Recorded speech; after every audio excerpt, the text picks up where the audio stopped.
I still remember the night I proposed to Sarah on the bank of the Columbia River in Portland. The city lights reflected on the water, her eyes shone brighter than any star, and when she said yes, I thought I had everything figured out. We planned an autumn wedding. My younger brother Dylan, the guy I had protected and trusted since we were kids, was going to be my best man. I never imagined the two people I loved most would become the ones who destroyed everything.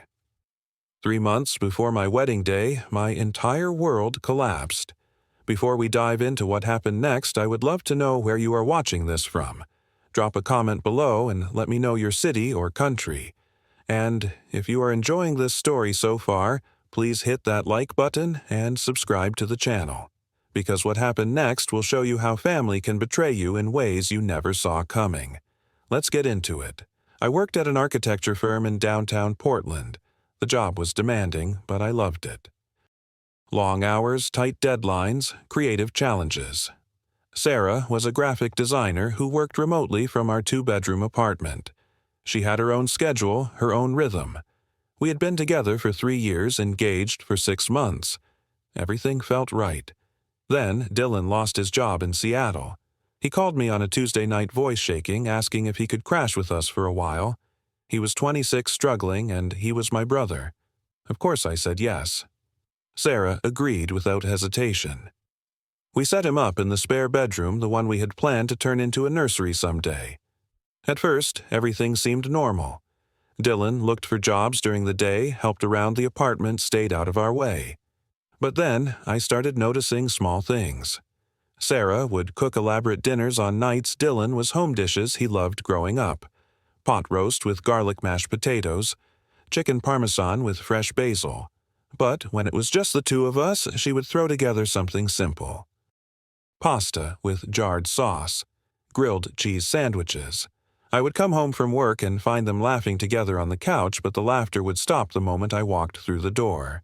They would look up at me with these guilty smiles like I had interrupted something private. I told myself I was being paranoid. They were just bonding. Sarah had always gotten along well with my family. Then there was the intimacy issue. For 2 weeks straight, Sarah turned me down every time I tried to get close to her. She was too tired. She had a headache. She was stressed about the wedding planning. I believed her. We had a venue to finalize, a caterer to confirm, flowers to choose. Wedding planning was stressful. I gave her space, but the signs kept piling up. Dylan started wearing cologne I had never seen him use before. Sarah bought new lingerie and told me she was saving it for the honeymoon. They both spent a lot of time on their phones, typing quickly and then putting the screens face down when I entered the room. I should have trusted my gut, but I loved them both so much that I could not imagine they would do this to me. It was a Friday in August. I had a client meeting scheduled for 6 in the evening that got canceled at the last minute. Normally, I would not get home until 9 or 10 on Fridays, but this time I left the office at 5:30. Traffic was light. I pulled into our apartment complex parking lot at 6:15 just as the summer sun was starting to dip below the buildings. I grabbed my briefcase from the passenger seat and headed up to the 3rd floor. Our apartment was at the end of the hallway. As I unlocked the door and pushed it open, I heard laughter coming from the back of the apartment. From our bedroom. My bedroom. The one I shared with Sarah. Dylan's sneakers were kicked off by the front door, lying on their sides like he had been in a hurry. Sarah's purse was tossed on the arm of the sofa, her keys scattered on the coffee table. The apartment had that strange, quiet feeling, the kind where you know something is happening, but you cannot quite name it yet. I set my briefcase down carefully. My hands were already shaking. I walked slowly down the hallway toward our bedroom, my heart pounding so hard I could hear it in my ears. The door was halfway open. Light spilled out into the hallway. I could hear movement inside, rustling sheets, low voices. I stood outside that door for 30 seconds, maybe longer. Part of me wanted to turn around and leave. Part of me needed to know the truth. I took a breath and pushed the door open. Sarah was in our bed. Dylan was next to her. They were not dressed. For a moment, none of us moved. It was like time stopped. I could see every detail, the way her hair fell across the pillow. The shock in Dylan's eyes. The way they both froze, caught, Then Sarah screamed. Dylan jumped up, scrambling for his clothes. I just stood there, gripping the doorframe so hard my knuckles turned white. I did not yell. I did not scream. I just said in the calmest voice I could manage, "Get out, both of you, now." Dylan started talking immediately. "Bro, listen, this is not what it looks like." I cut him off. "You have 10 minutes to leave my apartment." Sarah was crying, pulling the sheet up around herself. "Arturo, please, we need to talk about this." I did not look at her. I could not. I kept my eyes on the floor, on the wall, anywhere but at them. 10 minutes. Dylan tried to put his hand on my shoulder. We did not mean for this to happen. I jerked away from his touch like he had burned me. "Do not touch me. You are not my brother anymore." They got dressed in silence. Sarah kept crying these horrible choking sobs that made my chest hurt. Dylan kept trying to say something, but I just stood there by the door, arms crossed, watching them pack their things. Sarah grabbed clothes from the closet. Dylan shoved his laptop and chargers into his backpack. When they finally left, Sarah tried one more time. "I am so sorry, Arturo. I never wanted to hurt you." I did not respond. I just held the door open and waited for them to walk through it. When it finally closed behind them, I stood in the empty apartment and felt nothing. Just numb. Completely numb. I did not sleep for 3 days. I could not eat. Every time I closed my eyes, I saw them together in my bed. Our bed. The bed where I had imagined Sarah and I starting our life together. On Monday morning, I started making phone calls. The wedding venue, the caterer, the florist, the photographer. One by one, I canceled everything. Each conversation was torture. "I'm sorry, we need to cancel our booking." "No, we will not be rescheduling." "Yes, I understand about the deposit." My coworkers noticed something was wrong. I had dark circles under my eyes. I had lost weight. My boss pulled me aside and asked if everything was okay. I told him I was dealing with a personal emergency and asked if I could work from home for a few days. He agreed. I took off the engagement ring Sarah had left behind on the nightstand and shoved it into the back of a drawer. I blocked her number. I blocked Dylan's number. I deleted their contact information from my phone. I tried to erase them from my life. On Thursday afternoon, there was a knock on my door. I looked through the peephole and saw my parents standing in the hallway. My dad, Robert, in his usual khakis and polo shirt. My mom, Linda, holding her purse with both hands like she always did when she was nervous. I opened the door. My mom immediately wrapped her arms around me. "Honey, Dylan told us everything." I stepped back from her embrace. "Did he tell you he slept with my fiancée in my bed?" My dad's face was serious, his jaw tight. "We need to talk about this as a family." I let them in because I did not have the energy to argue. We sat down in the living room, my mom on the sofa, my dad in the armchair, me standing by the window with my arms crossed. My mom reached for my hand. Dylan made a mistake. Sarah made a mistake. But they are young. They are confused. I could not believe what I was hearing. Confused mom. They betrayed me. My dad leaned forward. "Your brother is devastated. He has been crying for days." I laughed, but there was no humor in it. "Good, he should be." My mom's eyes filled with tears. "Arturo, there is something else you need to know." She paused, choosing her words carefully. "Sarah is pregnant." I felt like someone had punched me in the stomach. All the air left my lungs. I had to sit down. "How far along?" 8 weeks, my mom said quietly.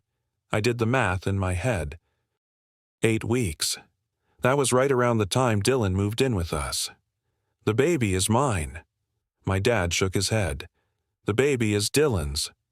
I put my head in my hands. This could not be real. This could not be happening. My mom moved to sit next to me on the sofa. "They want to keep the baby. They want to be a family." I looked up at her. A family on the ruins of my life. My dad stood up, pacing now. "This is hard for everyone, son. But that baby is innocent. I never said the baby was not innocent, I shot back. But why are you here? What do you want from me? My mom took a shaky breath. Dylan wants to talk to you. Sarah wants to apologize properly. No. You need to forgive them, Arturo.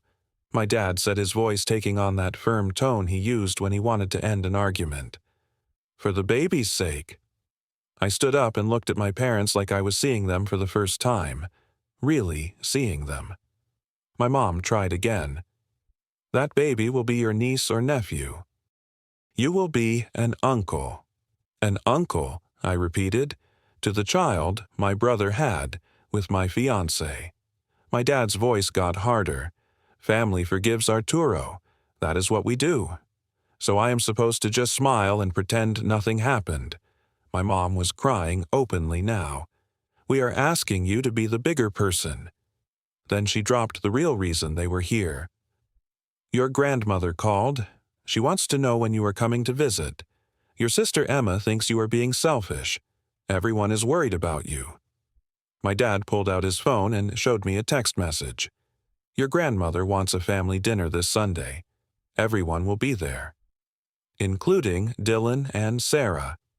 I asked even though I already knew the answer. My mom nodded. Yes, we need to heal as a family. I felt surrounded, trapped by the people who were supposed to love me and protect me. You are choosing them over me. My dad stood up straighter. We are not choosing anyone. We are trying to keep this family together. The family is already broken, Dad, I said. You just do not see it. My mom grabbed my hands. Please, Arturo, come to dinner. Just listen to them. I looked at my mother crying and felt my heart break all over again. I will think about it. They left after that, but the damage was done. I spent Friday and Saturday in a fog. I could not focus on work. I could not sleep. All I could think about was that family dinner and whether I should go. Sunday afternoon came too fast. I drove to my parents' house in Lake Oswego, my hands gripping the steering wheel so tight my fingers ached. When I pulled up to the curb, I saw Dylan's car already parked in the driveway. My stomach twisted into knots. I sat in my car for 5 minutes trying to gather the courage to walk inside. Finally, I took a deep breath and got out. The front door was unlocked. I walked in without knocking. The whole family was already gathered around the dining room table. My dad at the head, my mom bustling around the kitchen, my grandmother Helen, 78 years old with silver hair and reading glasses sitting in her usual spot by the window, my younger sister Emma, 22, and fresh out of college scrolling through her phone, and then Dylan and Sarah sitting close together on the far side of the table. Sarah's stomach was still flat. You could not tell she was pregnant yet. But she had her hand resting on her belly in that protective way pregnant women do. Everyone stopped talking when I walked in. The silence was suffocating. My grandmother smiled at me. Arturo, dear, come sit down. I took the seat at the opposite end of the table from Dylan and Sarah as far away as I could get. My mom brought out a roasted chicken, mashed potatoes, green beans rolls, the kind of meal she made for special occasions. She was trying so hard to make this feel normal. My grandmother said grace before the meal, her voice shaky but strong. She thanked God for bringing the family together. She prayed for forgiveness and understanding. She asked for blessings on the new baby coming into the family. I kept my eyes open during the prayer, staring at the wall. We ate in silence. Just the sound of forks scraping against plates, the clink of glasses. My sister tried to break the tension. So, Arturo, how is work? Fine, I said without looking up. More silence. Finally, Dylan cleared his throat. Arturo, I need to say something. I set my fork down and looked at him. Really looked at him. He had lost weight, too. There were dark circles under his eyes. He looked miserable. Good. I am sorry, Dylan said. I never meant to hurt you. It just happened. I felt anger rise in my chest, hot and sharp. It just happened. For how long? Dylan glanced at Sarah, then back at me. About 2 months. 2 months, I repeated. While I was planning my wedding, while you were living in my home, sleeping in the room next to mine. Sarah started crying. Arturo, I am sorry too. I loved you, but with Dylan, it is different. It is real. Those words cut deeper than anything else. So what we had was not real. I did not mean it like that, Sarah sobbed. My dad interrupted. Arturo, they have apologized. Can we move forward now? I looked around the table. Everyone was staring at me with these expectant faces, waiting for me to be the good guy, to forgive and forget. My grandmother reached across the table and patted my hand. Darling, holding grudges will only hurt you in the end. Forgive them. Emma chimed in. Yeah, Arturo. They made a mistake, but they are trying to make it right. My mom stood behind my chair, her hands on my shoulders. Think about the baby Honey. That innocent child deserves a whole family. I felt like I was being crushed under the weight of their expectations. A whole family. My dad nodded. Yes, we can get through this together. Dylan leaned forward. I will do anything to make this right, bro. Anything. Sarah wiped her eyes. We want you in our lives, in the baby's life. I sat there for a long moment looking at each of them. My parents, my grandmother, my sister, my brother, the woman I was supposed to marry. They all wanted something from me. My forgiveness, my blessing, my participation in this new family they were building on top of my broken heart. And in that moment, I realized something. They did not actually care about me. They cared about the idea of a happy family. They cared about appearances, about tradition, about not making things awkward at future holidays. But nobody had asked me how I felt. Nobody had acknowledged what I had lost. I stood up slowly. The chair scraped against the floor. Everyone went quiet. Can I say something now? I asked. They all nodded, looking relieved that I was finally going to cooperate. You are all asking me to forgive them for the baby, I started, like this innocent child is a reason to erase what they did to me. My mom started to protest. We are not asking you to erase it just to move past it. I held up my hand. But here is what I realized sitting here tonight. You are not asking them to earn my forgiveness. You are demanding I give it away for free, because it is convenient for all of you. That is not fair, my dad said. What is not fair is that nobody has asked me how I feel. I said, my voice getting louder. Nobody has acknowledged that I am the one who lost everything. I lost my fiancé. I lost my brother. I lost my future. My grandmother looked hurt. We all love you, dear. Do you? I asked. Because it feels like you love the idea of a perfect family more than you actually love me. Emma slammed her hand on the table. Arturo, that is harsh. I turned to look at Dylan and Sarah. You two destroyed my life. You broke my trust in the worst possible way. You humiliated me. And now you want me to smile and play uncle to your baby. Dylan's voice was small. We are really sorry. Sorry is not enough, I said. And here's what you all need to understand right now. I do not forgive you, either of you. I looked at my parents, and I do not forgive you for asking me to. My mom stood up, her face pale. Arturo, please. I took a step back from the table. I came here tonight to say goodbye. I am leaving Portland. I accepted a job offer in Boston. I start in 4 weeks. Shock rippled through the room. My grandmother gasped. Emma's mouth fell open. My dad's face turned red. You are running away. No, Dad, I said calmly. I am choosing myself. For the first time in my life, I am putting my own needs first. I looked at Dylan one last time. You wanted my life so badly. You can have it. Portland. This family. All of it. I am done. I walked toward the front door. My mom ran after me. Arturo, you cannot just leave like this. I stopped at the door and turned around. "Watch me, Mom. I can. And I will." I looked back at the dining room one final time, at the family I was leaving behind. When that baby is born, do not call me. Do not send pictures. Do not send updates. I will not be part of this. I walked out the door and closed it behind me. I got in my car and drove away. And I did not look back. I moved to Boston in early September. I found a small studio apartment in Back Bay with a view of the Charles River. It was nothing fancy, but it was mine. All mine. No shared space, no memories. The job at the new architecture firm was challenging in the best way. Bigger projects, smarter colleagues, more creative freedom. I threw myself into work. 12-hour days, weekends at the office. I needed the distraction. The first few weeks were the hardest.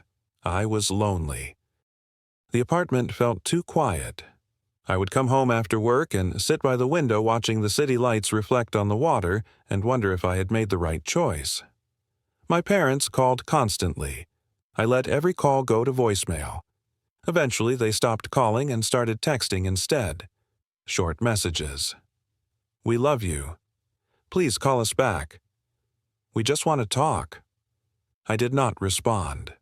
Emma sent me long text messages telling me I was tearing the family apart, that I was being selfish, that I needed to grow up and get over it. I read the first few messages, then I blocked her number too. Dylan sent emails, long rambling apologies, explanations about how the affair started, how he never meant for it to happen, how he loved Sarah and could not help himself.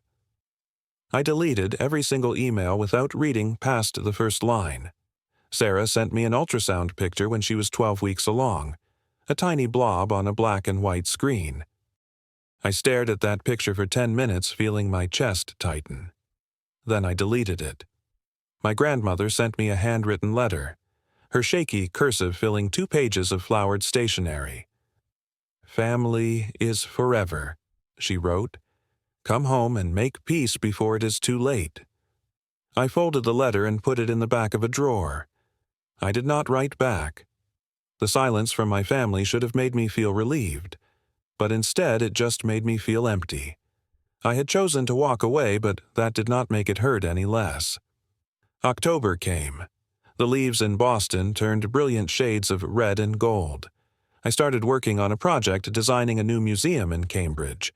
It was the kind of work I had always dreamed of doing. Complex, meaningful, beautiful.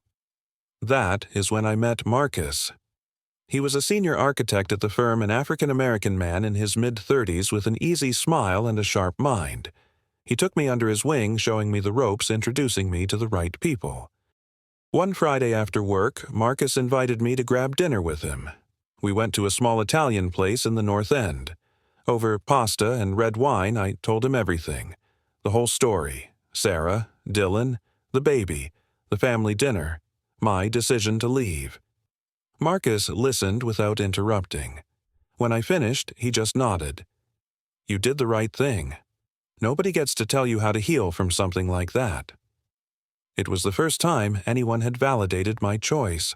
I almost cried right there at the table. Through Marcus, I met other people. Jade, an interior designer with a wicked sense of humor. Kevin, a structural engineer who loved hiking. We started hanging out on weekends, exploring the city, trying new restaurants, taking day trips to the White Mountains. I started running every morning along the Charles River. The physical exertion helped clear my mind. I took up yoga, learned how to breathe through the pain, how to let go of thoughts that did not serve me. In November, I laughed for the first time since leaving Portland. We were at dinner, Marcus was telling some ridiculous story about a client, and I just started laughing. Real, genuine laughter. It surprised me so much I almost stopped. But then I realized something. I was building a new life. A life I chose. A life that was not built on betrayal and broken promises. Marcus invited me to spend Thanksgiving with his family. His wife and 3 kids welcomed me like I was part of the family. They did not ask about my past. They just accepted me as I was. After dinner, Marcus's youngest daughter asked me to help her build a puzzle. We sat on the floor for 2 hours fitting pieces together, and I felt something I had not felt in months. Peace. A year passed. August came around again. I was sitting in my apartment one evening when I got an email from my mom. I almost deleted it without reading, but something made me open it. Dylan and Sarah had gotten married in a small ceremony. The baby, a little girl named Lily, was now 7 months old. My mom attached a picture. Sarah holding a chubby baby with dark hair and Dylan's eyes. They looked happy. My mom's email was short. They wanted me to come home for a visit, to meet my niece, to let bygones be bygones, to be a family again. I sat there staring at that email for 10 minutes. I waited for the anger to come, the hurt, the betrayal, but I did not feel any of that. I just felt nothing, a kind of peaceful indifference. I typed out a response. I wish you all well, but I have moved on with my life. Please respect my decision and do not contact me again. I hit send before I could change my mind. Then I deleted the email thread. All of it. Every message from my mom. Every voicemail I had saved. Every text I had not responded to. I cleared it all out. I stood up and walked to the window. The Boston skyline glowed in the evening light. The Charles River reflected the last rays of sunset. This was my home now. This was my life, and it was a good life. I was not running anymore. I was not hiding. I had simply chosen a different path, a path where I did not have to forgive people who did not deserve it, a path where I could heal on my own terms. Forgiveness is not something you owe anyone. It is something you give when you are ready, if you are ever ready at all. My family wanted me to forgive for their comfort, not for my healing. They wanted to erase the past so they could feel better about the future. But I did not owe them that. Walking away was not running. It was choosing my peace over their convenience. It was refusing to set myself on fire to keep them warm. I lost a brother, a fiancé, and a family that year. But I found something more valuable. I found myself. I found people who valued me for who I was, not for what I could give them. I found Marcus and Jade and Kevin. I found morning runs and yoga classes and museum projects that made my heart sing. The family you choose can be stronger than the one you are born into. Blood does not mean you have to accept betrayal. Love does not mean you have to forgive the unforgivable. I started dating Jade a few months ago. We are taking it slow. No rush, no pressure, just two people getting to know each other and seeing where it goes. She knows my story. She does not judge me for my choices. She just accepts me. My life is not perfect. I still have hard days. Sometimes I wonder what my niece looks like now. Sometimes I miss my grandmother's laugh.